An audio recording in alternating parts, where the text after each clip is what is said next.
Elon Musk has defended his decision to sack thousands of staff at Twitter without warning. The world's richest man bought the social media platform last week. He tweeted to say that he was forced to make the cuts because Twitter was losing nearly $4 million a day. Mr. Musk also attempted to allay concerns about the spread of hate speech, saying Twitter's commitment to content moderation remained unchanged. But President Biden has said the tycoon has bought an outfit that spews lies across the world. Many big firms have paused their advertising on Twitter, while uncertainty about its content controls remain. Here's our technology editor, Zoe Kleinman. Elon Musk didn't speak to any of the thousands of Twitter employees laid off today. Instead, he was a surprise guest at this investor conference in New York. Meanwhile, many Twitter staff woke up locked out of their work laptops. They were later told via an email to their personal accounts that it was their last working day at the firm. Some have been told they'll be paid until February next year, getting some sort of certainty after months of speculation. A mixed range of emotions, certainly upset, certainly frustration, certainly some anger. But you know what? Also, in some cases, some relief, right? Because this was a thing that played out over the course of the majority of this year. There were, understandably, lots of emotional tweets. This isn't looking promising, can't log into emails, so grateful this is happening at 3 a.m. Another said, the official and very dehumanising layoff email has been received. For others, it was simply bye. Literally everyone. Elon Musk made it clear when he bought Twitter last Friday that big changes were coming. Twitter's regarded as influential, but it hasn't made a profit in years, and it's also failed to attract new users.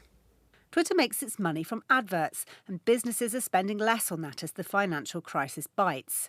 There have also been calls for brands to boycott Twitter in protest against Mr. Musk's leadership, something he addressed today. A number of major advertisers have stopped spending on Twitter. This doesn't seem right because we've made no change in our operations at all. Elon Musk is planning to charge a monthly fee for verification, currently given out for free to high-profile accounts as a badge of authenticity. He's also looking at setting up a moderation board to oversee decisions about banned accounts.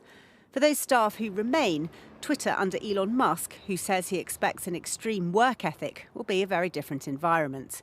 And the platform itself might also start to feel like a new experience. Mr. Musk is the world's richest man. He knows how to do business. He may well be able to turn Twitter around, but it'll be done on his terms. Zoe Kleinman, BBC News. Well, earlier I asked Erin Wu from The Information about how Twitter employees, past and present, are feeling about the situation. People are shocked at the speed that this is happening at, and they're also they're angry that there hasn't been more communication from Elon Musk and his team. They're also worried about what's going to happen to the future of the platform. Well, what specifically are their concerns? Which direction do they see the platform heading in? So what's important to remember is that this is all happening just days ahead of the midterm elections in the United States. And so days ahead of the midterms, half of the staff has been fired. And so they're worried that there won't be enough content moderation staff. And they're also concerned about what could happen if Elon Musk goes ahead with his plan to start charging for verification on Monday, just one day before the midterm elections. Elon Musk tweeted earlier, he said Twitter's strong commitment to content moderation remains absolutely unchanged.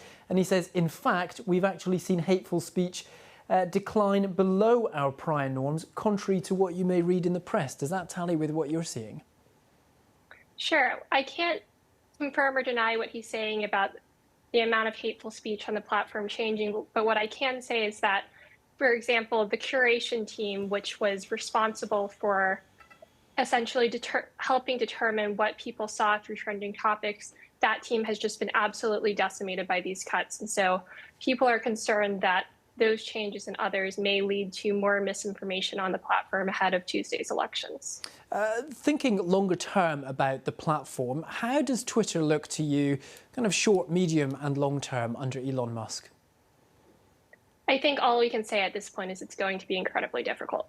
It's going to be incredibly different. Like, we've seen a few of the changes already. He's planning on changing verification. There's talks of bringing back Vine, the short form video product.